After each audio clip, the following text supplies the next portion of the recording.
Our streets! Whose streets? Our streets! Whose streets? Our streets! Whose streets? Our streets! Whose streets? Our streets! Whose streets? Our streets!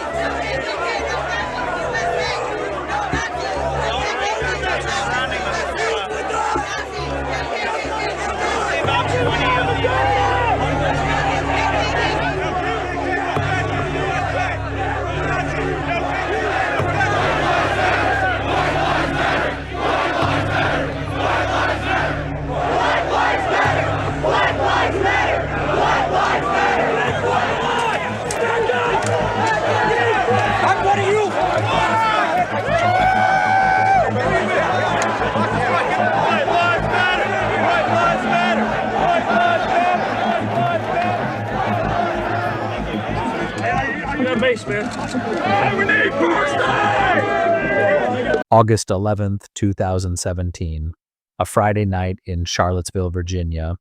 Hundreds of men, mostly young, mostly white, dressed in khaki pants and white polo shirts, marched through the campus of the University of Virginia with tiki torches raised above their heads. They're chanting, "Jews will not replace us. Blood and soil." Some of them are throwing the Roman salute, and this is happening in America in 2017. The next day, it gets worse. A car drives into a crowd of counter-protesters. A 32-year-old woman named Heather Heyer dies. Dozens more are injured, and here's the thing that most people kind of glossed over when they were watching this unfold on their phones. These guys didn't just appear out of nowhere. They didn't wake up that morning and decide to march. They were organized. They had leadership structures. They had channels and servers and websites. They had funding. They had an entire digital ecosystem that nobody was really watching until suddenly bodies were on the ground and the whole country had to pay attention. So where did they come from? How did this happen? How does a kid sitting in his bedroom become the guy marching through the streets with a torch? And more importantly, who built the pipeline that brought him there? That's what we're getting into today. And I'm telling you right now, this is not going to be a simple story, because fascism in the internet age isn't simple. It's got layers. It's got humor and memes and inside jokes. It's got psychological tactics. It's got funding, strategy, and a very deliberate plan. Let's go. So let's start with something that might seem obvious but actually isn't. What do we even mean when we say fascism? Because this word gets thrown around so much that it's starting to lose its meaning, and that's actually dangerous. People call things fascist when they mean authoritarian, when they mean I don't like this policy, or sometimes just this person is mean. That's not what we're talking about. When historians talk about fascism as a political ideology, they're talking about something very specific that emerged in early 20th century Europe. The word itself comes from fascio, an Italian word that originally referred to a bundle of rods, the symbol of collective power, individual pieces that are weak alone but unbreakable when bound together. In 1919, a man named Benito Mussolini founded the Fasci Italiani di Combattimento, the Italian combat leagues, in Milan. This is where the term fascism as a political movement was actually born. And what were the core features? Extreme nationalism, the idea that the nation, or the race, is the supreme unit and that individuals exist to serve it. Anti-communism and anti-liberalism, glorification of violence and struggle, a strong, charismatic leader at the top, rejection of rational debate in favor of emotion and myth. And this is the part people forget, a very specific story about national humiliation and rebirth. The idea that a great people have been corrupted and weakened and they need to reclaim their power. You already know what happened with that. By the late 1930s, fascism in Europe had taken the form of Mussolini's Italy, Hitler's Germany, Franco's Spain, and a constellation of smaller movements across the continent. The Second World War killed somewhere between 70 and 85 million people. When it was over, the major fascist regimes were defeated, discredited, and officially banned in several countries. But here's the thing about ideologies. They don't just die because they lose a war. After 1945, surviving Nazi officials and fascist true believers scattered. Some were captured and tried at Nuremberg. Some fled, notably to Argentina and other South American countries through rat lines organized partly by sympathetic elements within Catholic Church networks and intelligence agencies, and some just stayed in Europe and America, laid low, waited. In the United States, the post-war period saw groups like the American Nazi Party, founded by George Lincoln Rockwell in 1959 in Arlington, Virginia. Rockwell was a World War II veteran, which tells you something about how ideology can coexist with military service. And he was explicitly trying to revive the Nazi brand on American soil. He published a paper called the Rockwell Report. He marched in cities. He confronted civil rights protesters. He was eventually assassinated by one of his own members on August 25th, 1967, outside a laundromat in Arlington. In Europe, neo-fascist parties formed across Italy, Germany, and France. The MSY, the Italian Social Movement, was founded by former Mussolini followers in Rome in 1946 and actually competed in Italian elections for decades. In Germany, the NPD, the National Democratic Party, emerged in 1964 and still technically exists today, though it's been politically marginalized. The point is, this stuff didn't vanish. It went underground, or it found legal loopholes, or it rebranded. And it waited for the conditions to get favorable again. Now fast forward, because the story of how fascism went from being this fringe, socially unacceptable thing most people associated with World War II footage and to being organized communities with millions of online followers and actual political influence. That story really begins in a very specific place, and it might not be where you expect. Now, let's talk about the internet. In the early 2000s, internet forums were wild. You had Reddit, founded in 2005. You had Something Awful, which started even earlier and spawned a culture of weird, offensive, ironic humor. And out of Something Awful's sub-forum system in 2003 emerged 4chan, an anonymous image board created by a 15-year-old kid named Christopher Poole, who went by the handle Moot. 4chan allowed completely anonymous posting, no accounts, no history, no accountability, and the culture that developed there was extreme. Offensive humor was currency. Nothing was sacred. Shock content, slurs, dark jokes, all of it was not just tolerated, but actively celebrated as a form of countercultural rebellion against what the community perceived as an overly sensitive mainstream culture. In the beginning, this was mostly just chaotic, funny memes, trolling, the early internet culture of lulz, doing things purely for shock or amusement.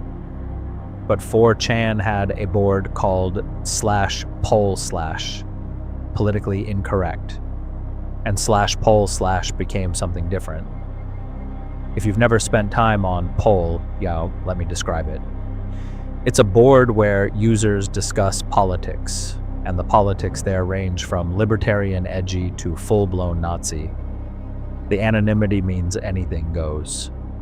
And the culture of ironic racism, saying slurs and posting Nazi memes as a joke, gradually became something that's hard to distinguish from actual beliefs, which social psychologists will tell you, when you perform a behavior repeatedly, even ironically, you start to internalize the underlying values. It's called belief behavior feedback. By 2013, 2014, /poll/ had become a place where white nationalism and neo-Nazi ideology were posted constantly, sometimes ironically, sometimes completely sincerely, and where young men who felt alienated, angry, or humiliated could find a community, a sense of belonging, a sense that their failures weren't their fault. Now, I need to introduce you to some names, because what was happening on 4chan didn't stay on 4chan. In 2013, a guy named Andrew Anglin launched a website called the Daily Stormer. The name is a direct reference to Der Stürmer, the viciously anti-Semitic Nazi propaganda newspaper published in Germany from 1923 to 1945. Anglin was American from Columbus, Ohio, born in 1984, and his website was explicitly neo-Nazi propaganda, dressed in the language of internet culture, memes, jokes, casual slang, references to popular media. He understood something that older white nationalist figures didn't, that to recruit young people, you couldn't just post dense ideological text. You had to speak their language. You had to make it entertaining. The Daily Stormer became one of the most visited white nationalist websites in the world within a few years. It recruited by making hate feel fun and rebellious, and it was explicitly designed that way. Anglin actually wrote an internal article titled A Normie's Guide to the Alt-Right, in which he laid out the recruitment strategy: attract people through edgy but somewhat mainstream content, then slowly expose them to more extreme material as they become comfortable. That's a grooming pipeline. Let's call it what it is. And while Anglin was doing this, something else was happening.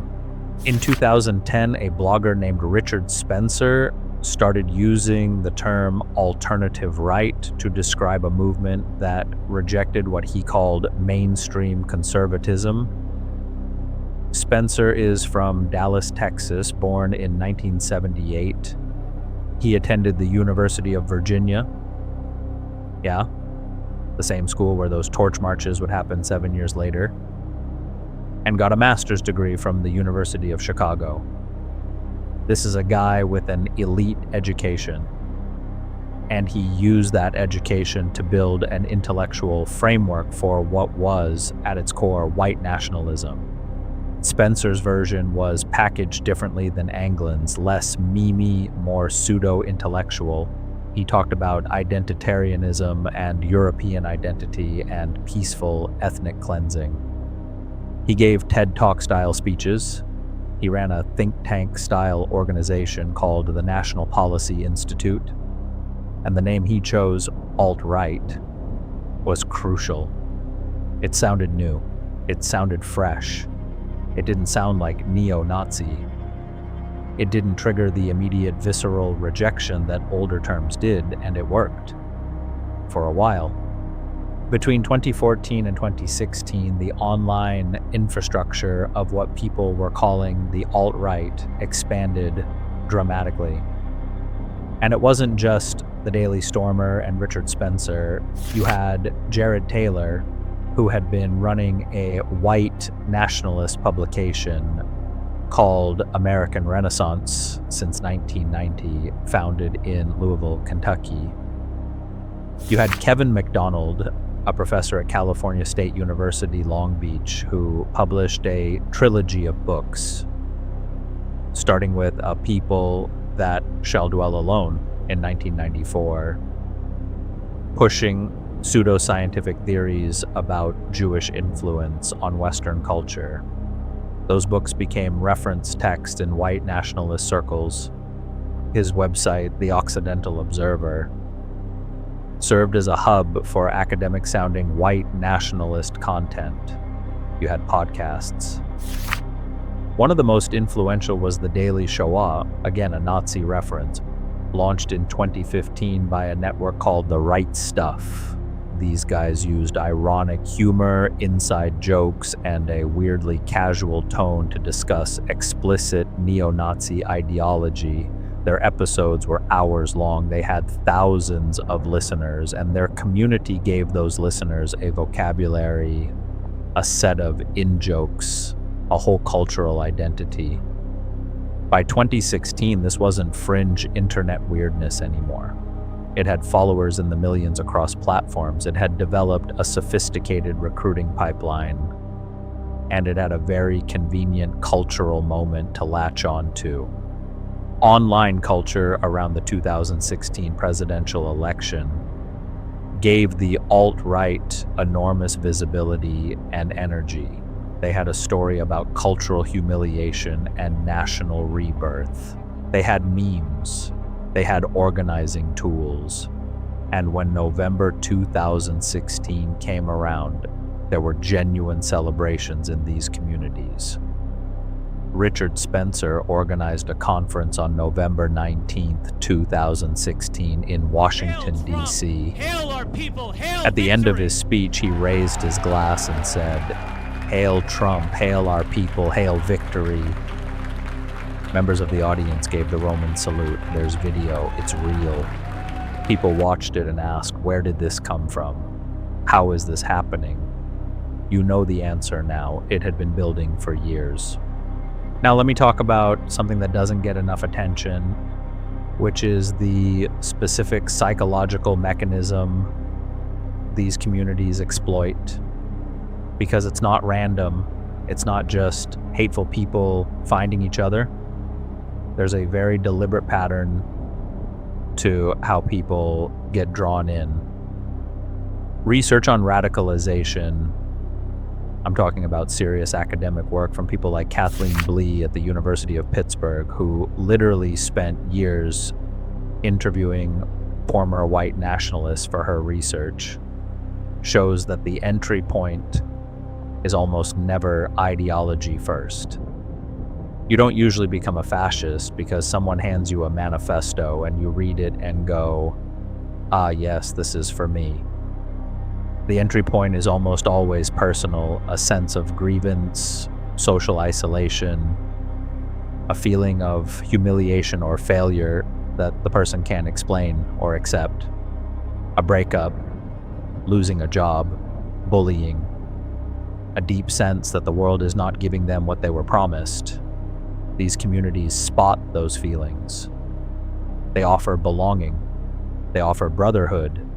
They offer an explanation for why life feels unfair.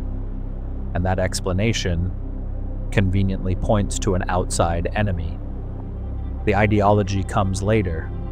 First you get the community, then you get the beliefs. This is documented, not speculation.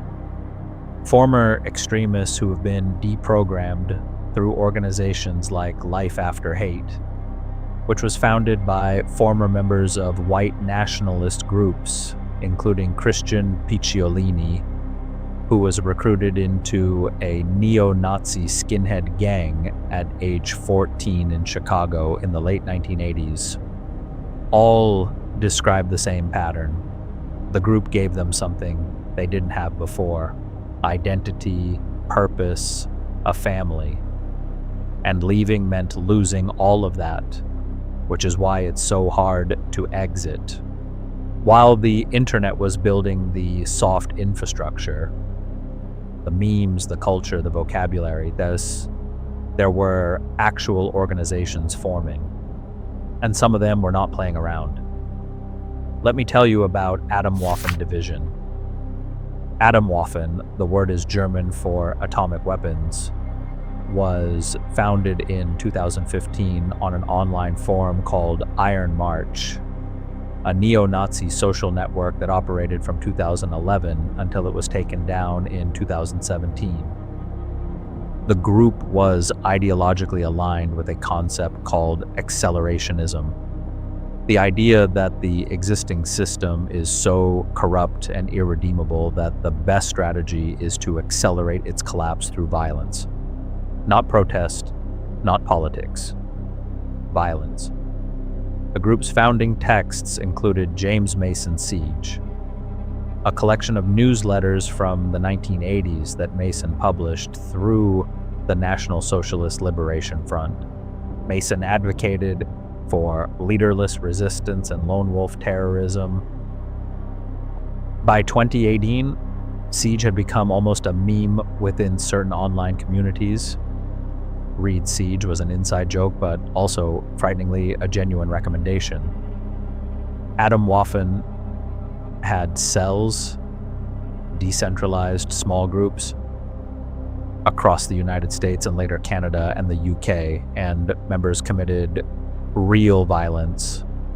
Brandon Russell, one of the founders, was arrested in 2017 in Tampa, Florida, on charges related to explosive materials. His Tampa roommates, Devin Arthurs and Jeremy Himmelman, had been members of the group. Arthurs had converted to Islam, had a falling out with the group, and shot and killed Himmelman and a third roommate, Andrew Onashuk, in May 2017. Russell was then found to have had explosive materials in his car. He was convicted and served time.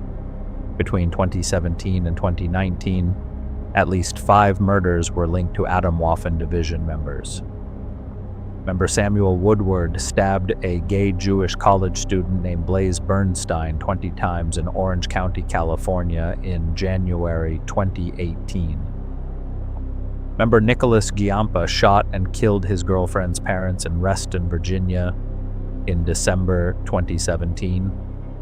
Member Jarrett William Smith was arrested in Kansas in September 2019 for distributing information about explosives and discussing attacks, including a planned assault on a news network.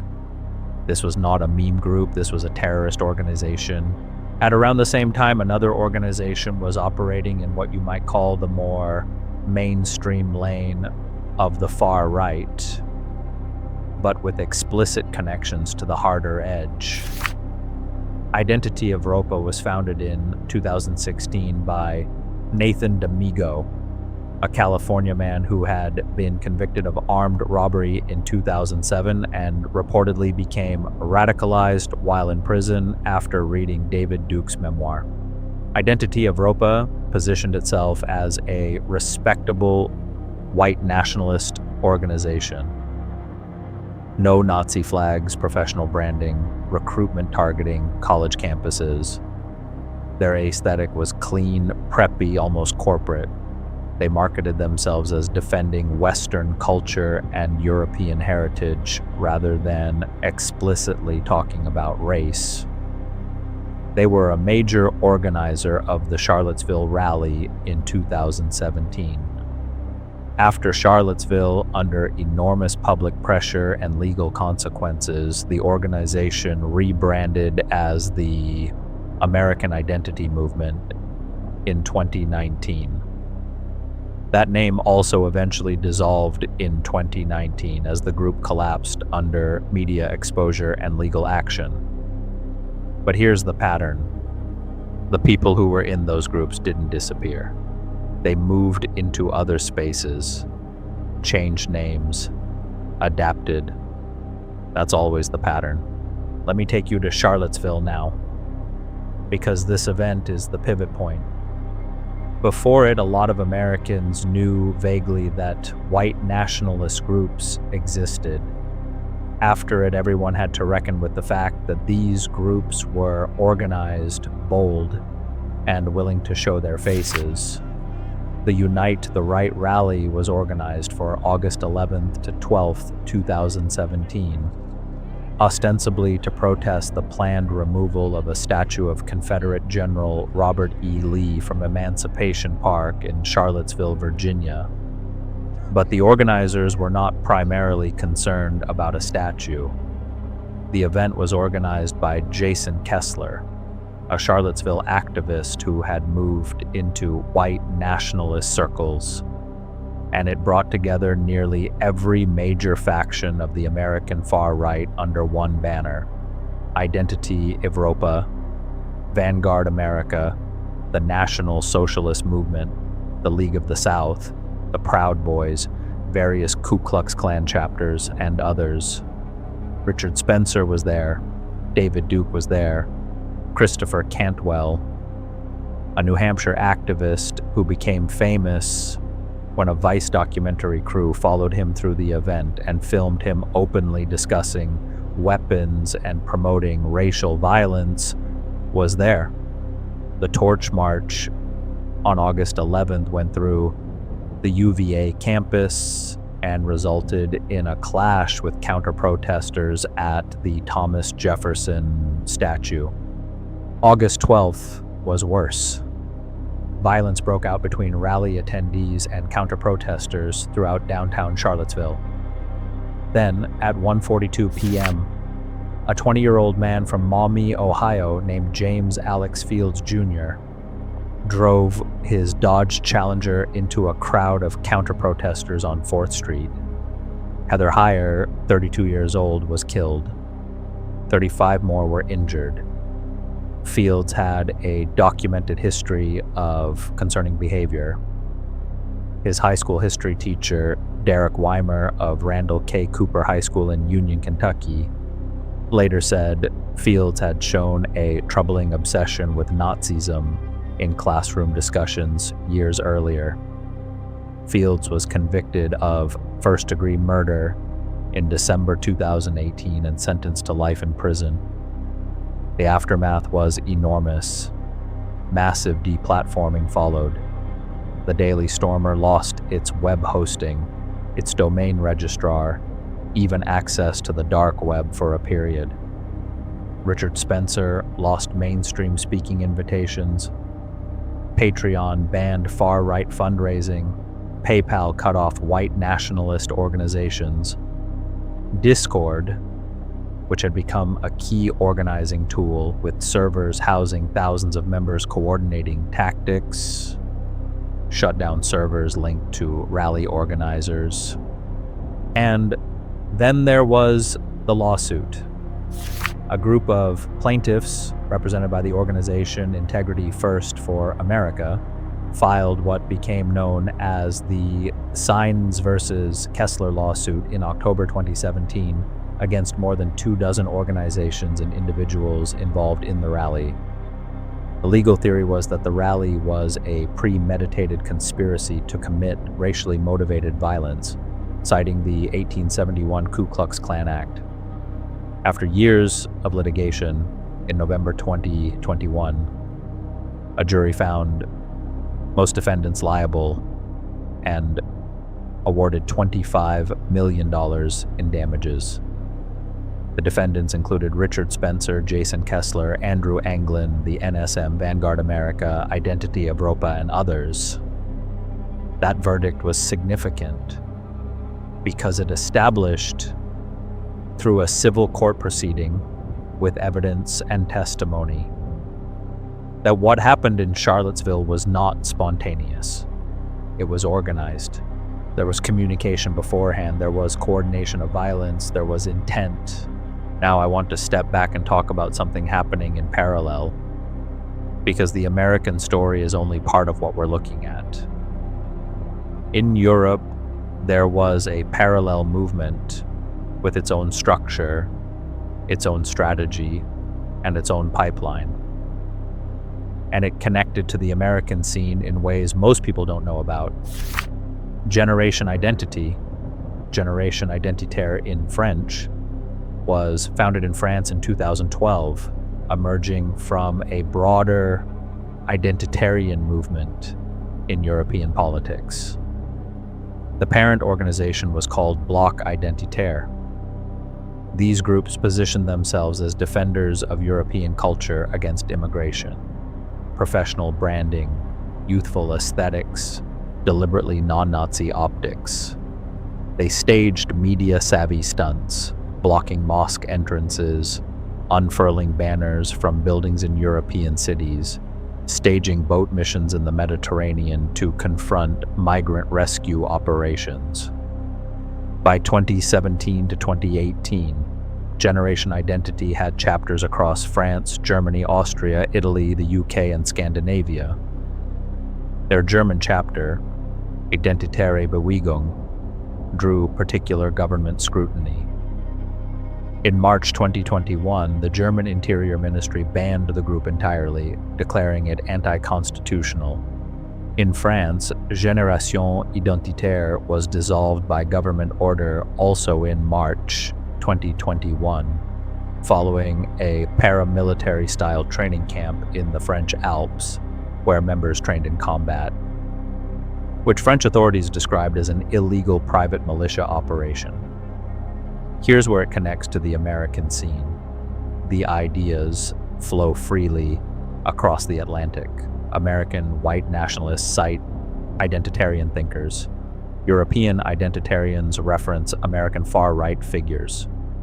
And both communities share the same core piece of ideology that has become, frankly, one of the most dangerous conspiracy theories of the last decade. I'm talking about what's called the Great Replacement Theory. The concept was originally articulated in a 2011 book by French author Renaud Camus, arguing that white European populations are being deliberately replaced through immigration and declining birth rates, and that this is being orchestrated. It's a conspiracy theory dressed up as cultural commentary, and it became a transnational ideological thread cited by attackers in the United States, New Zealand, and Europe. Let's talk about those attackers, because we have to. October 27th, 2018, Tree of Life, synagogue in Pittsburgh, Pennsylvania. A 46-year-old man named Robert Bowers walked into the synagogue during Shabbat morning services and opened fire with an AR-15 style rifle and 3 handguns. He killed 11 people. It is the deadliest anti-Semitic attack in American history. Before entering the synagogue, Bowers had posted on Gab, a social media platform that had positioned itself as an alternative for people who'd been deplatformed elsewhere, that he was going to kill Jews, who he accused of importing migrants to slaughter white people. Classic Great Replacement framing. He is on federal death row. March 15th, 2019. Al-Noor Mosque and Linwood Islamic Center, Christchurch, New Zealand. An Australian man named Brenton Tarrant, 28 years old, killed 51 people. He live-streamed it on Facebook. He published a 74-page manifesto before the attack titled The Great Replacement. He cited the Pittsburgh shooting. He cited Dylan Roof, the 21-year-old who had killed 9 black churchgoers at Emmanuel African Methodist Episcopal Church in Charleston, South Carolina on June 17th, 2015. He referenced Anders Breivik, the Norwegian terrorist who killed 77 people on July 22, 2011. Tarrant was clearly conscious of existing within a network of mass violence, referencing predecessors, hoping to inspire successors. This is what's sometimes called propaganda of the deed. Each attack is meant to inspire more attacks, a self-perpetuating cycle. August 3rd, 2019, Walmart in El Paso, Texas. Patrick Crucius, 21 years old, killed 23 people, mostly Latino. He had posted a manifesto on 8chan, the even less moderated image board founded in 2013 by Frederick Brennan that directly referenced Tarrant's manifesto. 8 minutes after posting, he drove to the Walmart. These are not isolated incidents. They are explicitly connected to each other through shared ideology, shared online spaces, and deliberate cross-referencing. The researchers who study this call it stochastic terrorism, when you create an environment through repeated rhetoric where it becomes statistically predictable that some portion of the radicalized population will commit violence, even without a direct order from anyone. Now, what is the mechanism? How does someone go from a form to being the person who commits this kind of violence? There's a researcher named J.M. Berger who literally wrote a book called Extremism, published by MIT Press, who describes it in terms of optimal enemy framing. Extremist groups construct an identity for themselves and simultaneously construct an identity for their enemy. Their identity is pure, threatened, noble. The enemy's identity is corrupted, threatening, parasitic, and the group's survival depends on defeating or eliminating the enemy. Once you've internalized that framework, violence stops being monstrous. It becomes logical, necessary, even heroic. The gamification of violence in these online spaces is also documented. There are literally leaderboards. After Terrence attacked, users on 8chan and Telegram channels celebrated him, called him a saint, compared his kill count to previous attacks. And this is deliberate community reinforcement. When violence is rewarded with fame, celebration, and ideological martyrdom within the group, more violence becomes likely. The Christchurch attack led to 8chan going offline temporarily. Its founder, Frederick Brennan, had by that point already disavowed the site and actually testified before Congress urging its permanent shutdown. The site eventually returned under its current owner, Jim Watkins, under the name 8kun, but most mainstream hosting services and payment processors had cut it off. Now let me talk about what happened after Charlottesville and the deplatforming wave. Because a lot of people assumed that once these groups lost their platforms, the problem was solved. It wasn't. The groups adapted. They moved to platforms built specifically to resist moderation, Gab, Telegram, Parler, and others. Some created their own websites with their own hosting. Some went deeper into encrypted channels. The deplatforming did real damage. It fragmented communities, reduced recruiting bandwidth, and removed the casual on-ramp that mainstream platforms had provided. Research from the Global Network on Extremism and Technology suggests that comprehensive, fast deplatforming does reduce the spread of extremist content, but it doesn't eliminate it. It changes the ecosystem. The groups also adapted their messaging. After Charlottesville made explicit Nazi imagery politically toxic, even within the broader right-wing ecosystem, many groups pivoted.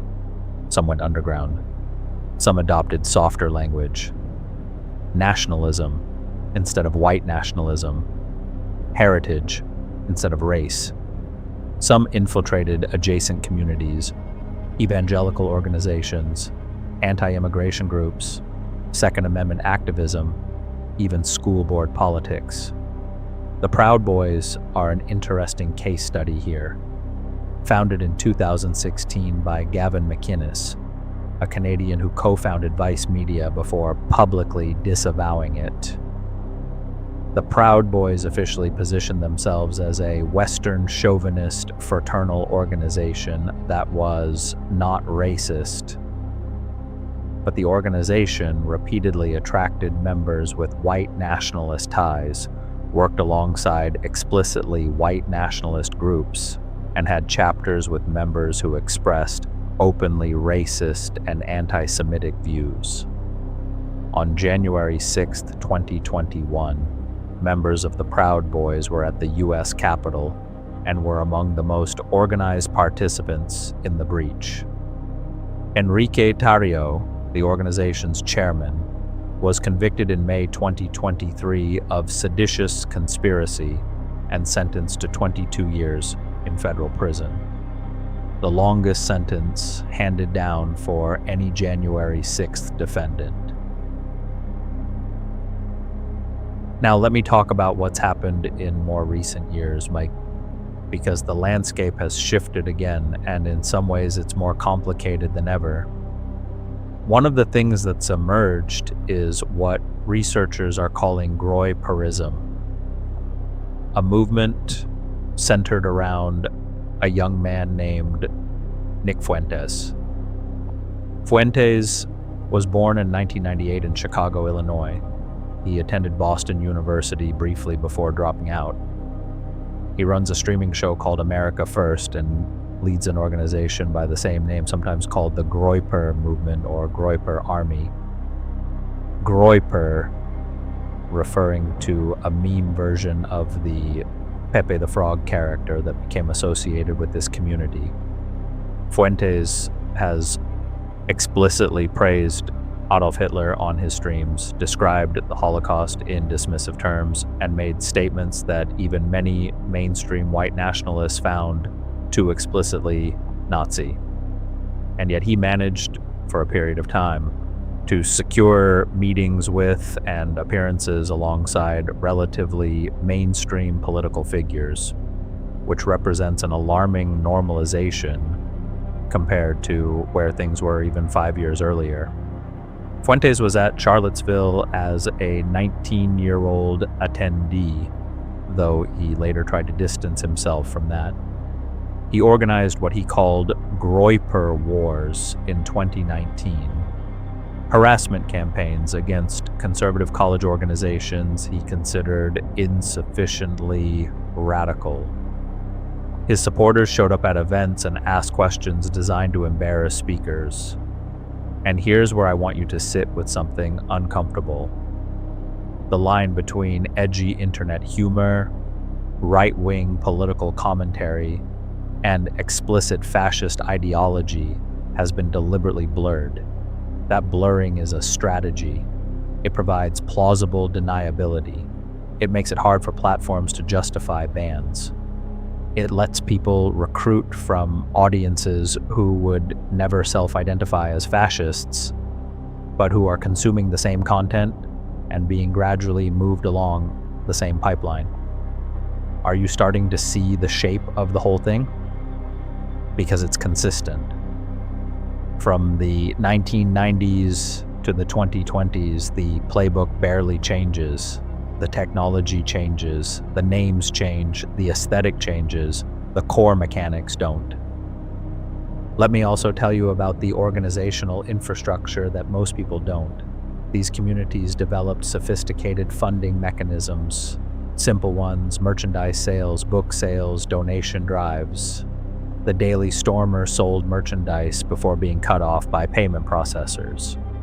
Andrew Anglin, at various points, operated via cryptocurrency donations and foreign bank accounts.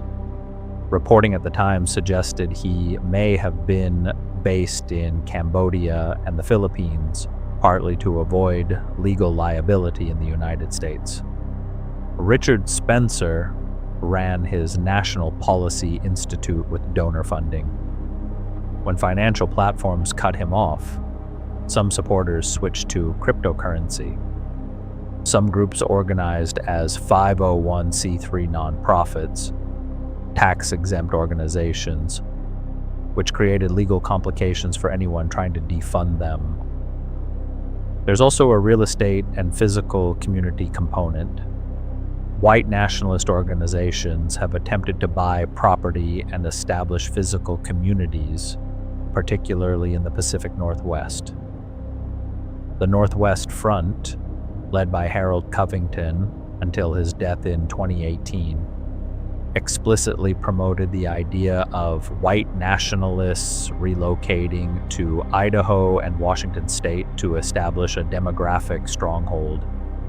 Matt Heimbach, who led the Traditionalist Worker Party, a group that was particularly active from 2015 to 2018 with actual chapters in multiple states, was attempting to build physical community infrastructure. His organization collapsed in March 2018 when he was arrested for domestic battery after a confrontation involving his father-in-law, who was also his organization's chairman. The facts of that incident are genuinely bizarre, even by the standards of everything else in this story. The Traditionalist Worker Party dissolved shortly after. Now I want to address the international connections. Russia has played a documented role in this ecosystem. The Russian Imperial Movement, a St. Petersburg-based paramilitary organization, was designated a specially designated global terrorist organization by the U.S. State Department in April 2020, making it the first white nationalist group ever to receive that designation. The organization had provided paramilitary training to Swedish neo-Nazis, including two men, Anton Thulin and Daniel Kinnerberg, who were convicted in 2017 of bombing attacks in Gothenburg, Sweden, targeting a refugee shelter and a left-wing cafe. Beyond specific organizations, documented connections exist between Russian state media and far-right movements in the West.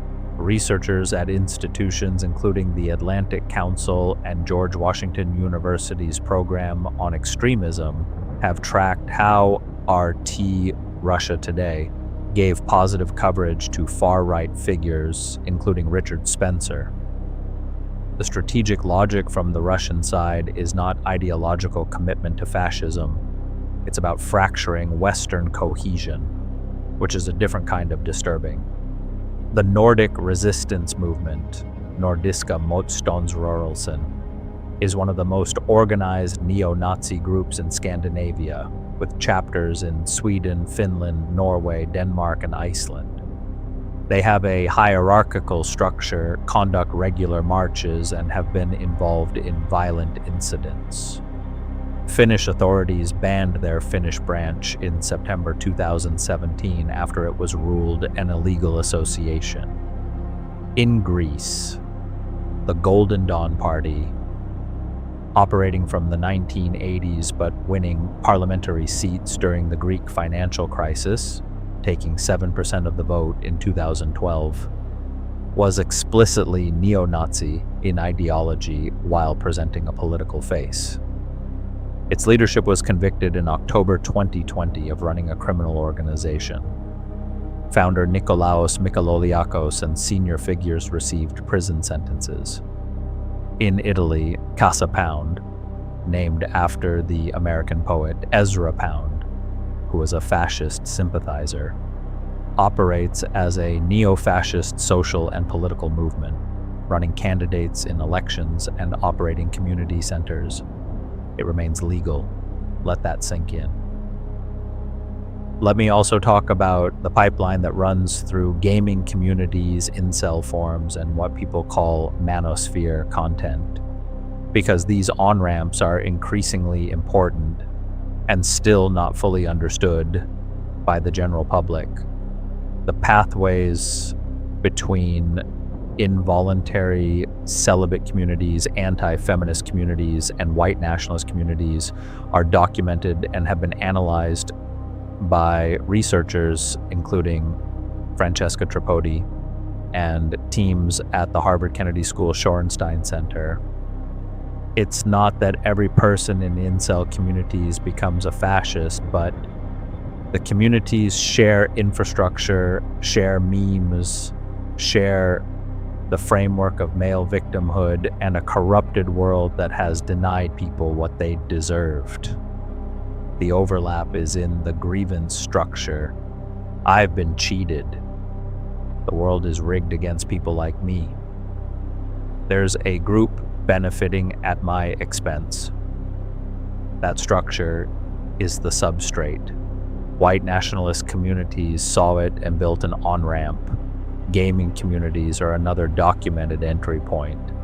The Gamergate controversy in 2014, which began ostensibly as a harassment campaign against women in the gaming industry, but quickly became a broader online culture war, is now widely studied as a rehearsal for the cultural and organizational tactics that defined the alt-right in 2016 and beyond. Many researchers and people involved at the time have traced direct personnel overlap between Gamergate harassment networks and later alt-right organizational efforts. Milo Yiannopoulos, who was then at Breitbart, explicitly tried to use Gamergate as a bridge between gamer communities and the emerging alt-right. He described this strategy openly in internal emails that were later leaked. Now, here's where I want to take you for the final stretch of this, because I want to make sure we don't walk away from this with just a list of names and events. Let's talk about why this persists. Because the organizations get smashed, the platforms ban them, the court cases come through, and yet new iterations keep emerging. Why? Pete Simi and Robert Futrell, who literally embedded themselves inside white nationalist communities over years for their book American Swastika, found something that's uncomfortable to sit with. These communities provide real social bonds, real friendship, real community. People don't leave because the ideology was debunked. They leave when they do leave because they find something else that meets the same needs. Former members who successfully exit almost universally describe finding a replacement community, a church, a new friend group, a family, a job, before or during the process of leaving. Christian Picciolini, who founded Life After Hate after leaving the movement himself, has said publicly that the exit process is not primarily about ideology. It's about giving people what the movement gave them: identity, community, purpose, through a different means. That tells you something important about what we're actually dealing with. This isn't primarily an information problem. You don't solve it by debunking. It's a community problem, a belonging problem, a meaning problem. The ideology is the vehicle, not the destination. And understanding that doesn't mean excusing any of it. The people who died, Heather Heyer in Charlottesville, the 11 at Tree of Life, the 51 in Christchurch, the 23 in El Paso, Blaze Bernstein, and dozens more and dozens of incidents over decades, they were real. Their families are real. The harm is real, documented, and in many cases ongoing. But if you want to understand the rabbit hole, not just the surface of it, but how deep it actually goes, you have to understand that at its bottom, you don't usually find a monster who was born that way. You find a person who was alone, who was offered a hand, and who took it. That is the most uncomfortable truth in all of this. And it's the one that matters most if we're ever actually going to address it. All right, I need you to sit with that for a second before we wrap up, because I know that's a heavy place to land. If you made it this far, thank you. Genuinely. This is a topic that takes real commitment to sit through and process. And I hope you walked away with something that goes beyond the headlines, beyond the names and the events and the political arguments. I hope you walked away understanding the system, how it works, how it moves people, how it hides. There's a lot we didn't get to in this video. We didn't go deep on the prison radicalization pipeline, which is its own enormous topic. We barely scratched the surface of the European far right in detail. We didn't talk about the role of labels like resistance records in spreading white nationalist music culture through the 80s and 90s, and we didn't get into how accelerationist ideology is currently spreading through encrypted Telegram networks right now. There's entire episodes worth of material in any one of those threads. If you want me to go there, tell me in the comments. Tell me what you want to see next. And if something I said made you want to fact check me, please do. Go look. Search the names, search the dates, search the court cases. The Charlottesville lawsuit verdict is public record. The U.S. State Department terrorist designation for the Russian imperial movement is public record. The federal criminal cases against Atomwaffen members are public record. I want you to go look. That's the point of this channel. If this video hit different for you, share it with someone who would actually watch it. Someone who thinks carefully, who doesn't need things dumbed down for them.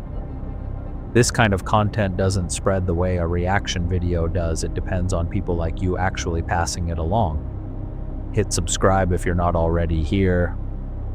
We go deep on all kinds of things on this channel, and none of it is for the faint of heart, but all of it is worth understanding.